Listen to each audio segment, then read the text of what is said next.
Hello, everyone. Today we are here with Kerry Stapscott. He is the Director of Client Success here at Avero Advisors.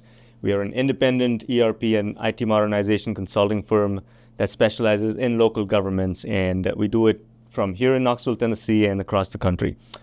Kerry, I wanted to chat with you about one of your largest clients, the client in West Tennessee, just outside of Memphis. That should not be named yet. And the reason I want to talk about that particular client is because when the client released their RFP, it was pretty vague. And we may have alluded to this in some of our other content, but the RFP essentially said we need hardware and software consulting services. That doesn't tell a consultant like us a lot of details, because we are independent, we're agnostic, we don't sell hardware or software, but we can help you pick the right products for your organization. So when we went to interview with this client, we presented our best methodologies on ERP consulting or ERP implementation. And then that conversation turned into sort of more infrastructure, cybersecurity, fiber optics, things that are kind of in our wheelhouse, but not really. And then we get awarded the contract, and Kerry was lucky enough to get that in his portfolio, which is pretty large, by the way. And let's highlight the differences between what we had found up to that point and when you went on there on site on day one. And I'll just lead off by saying I think, AV, you did a very polite job of discussing how their first RFP went by calling it vague. I think the client would admit that their first RFP was a disaster. They spent, I think, 6 months developing the RFP, developing an RTM, and when they issued it out and they hit the streets, they had 2 responses. And after those 2 companies responded, one of them called back and said, we don't even want to be part of this. So, and this is the ERP RFP. This is the ERP RFP, correct. So what we have done is we've spent the past 8 weeks working with their team internally with a great, first of all, one thing they did really well is they identified a core group of the steering committee.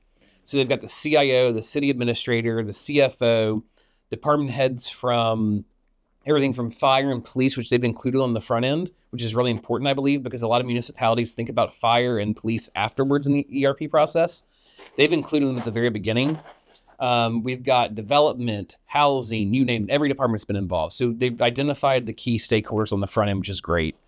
The other thing we've done is we've spent, at this point, 3 weeks with them on site, defining their current state processes, doing future state visioning to help identify what they're doing now and what they want it to look like in the future. And one thing that's been great about that is it's identified several areas where there's a lot of overlapping processes that become redundant when you look at it from a bigger picture that they didn't identify on their own. So for example, with onboarding in HR, they lack a self-service module for their employees. They're still doing benefit selections on paper. Their time entry is a very dated process. And of course, there's been a lot of issues that have presented themselves with fire and police, as we all know, in the government ERP side that are the most difficult to work with as far as time entry. But by having fire and police with us on the front end, they've helped us work through some of those issues when identifying their future state visioning. On the whole, though, I'd say one of the great things is that we've had full buy-in from the entire city. This is something unique that I've never had happen before. When we kicked off this meeting with this town in West Tennessee, they booked the city's council's conference room that held 110 people in it. And we had the entire city staff come in and meet with us on the front end so we could explain to them what we were doing and why we were there, who we'd be meeting with over the next 6, 12, 18 months. And kind of laid out the roadmap, and that helped us get buy-in from the entire city to recognize that, hey, what we're doing is antiquated. Here's what other cities around us are, or what they're doing today, and here's how Avero is going to help us get there. So what was the biggest project? Because what you're describing sounds like pretty old technologies, yes, older processes. I know they had a new CIO that came from the private sector. And that's one of the more interesting things. That CIO previously worked for one of the largest equipment manufacturers in the world. And he comes running in, gung-ho, hey, I'm going to change things here tomorrow. And of course, the city administrator he works with says, slow down, that's not, we appreciate the enthusiasm, but things move a little bit more slowly around here. And it's been interesting to see how he's had to adapt to the government life cycle as far as rolling out, a new ERP. But it's been to have some private sector knowledge of how things are done when you have, let's be honest, unlimited funds, and then trying to use while they do have a budget there to work with, but having limited funds to work with to try and roll out a new ERP system, he helped identify 3 areas on the front end which they needed to upgrade immediately, that being HR, finance, and accounting. So they've really identified those as the 3 areas that need the most improvement today. And then we're going to actually roll out the other 10 departments over the next 18 to 24 months. Oh, wow. So that's a staggered approach, but with a best of breed strategy where they're going to try and identify a vendor on the front end that can meet their future needs, but address their 3 immediate concerns first. So what's your team's approach on nailing that down? Because it's not always that a vendor that can do the 3 big modules can also do some of those niche processes. It's been a concerted effort to try and identify and map out their processes. It's required a lot of legwork on my team, and I'm very proud of them. They've done an amazing job. But really sitting down with, you've got your department heads, but more importantly with the power users or the super users, the ones who are inside their platforms every day. And we've done some extensive process maps for their current workflows to identify everything that they do in their day-to-day roles. And look at, the swim lanes that my team has built out. It's really impressive. To call it the best I've seen is probably fair to say. But these complex maps that allow us to figure out which vendor could potentially best align with what they're doing today. But the other thing is reminding them that they're using a lot of old workflows that can now be automated, leveraging a proper, up-to-date, modern ERP platform.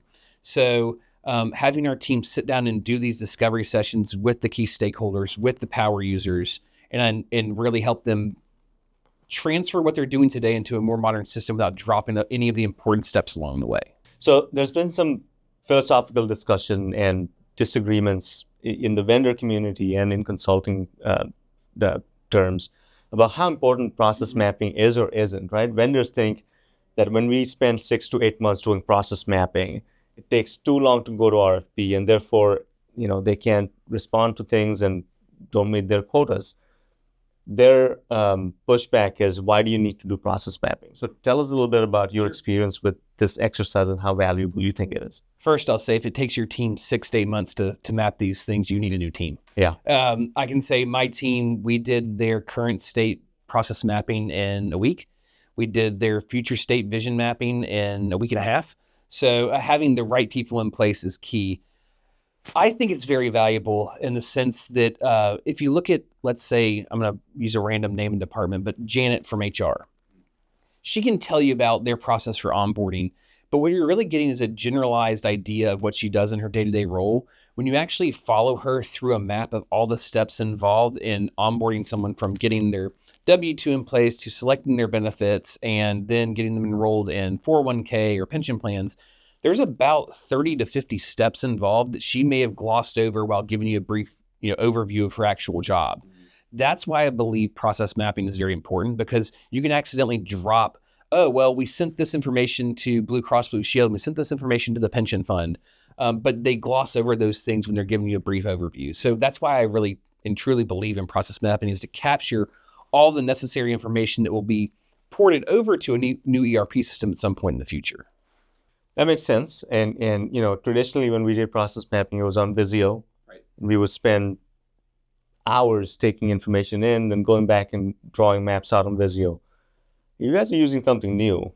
It's on the fly, it's live. What is it called? IBM BlueWorks. Okay. So think of it as real-time process maps. And we did this 3 weeks ago in the town in West Tennessee.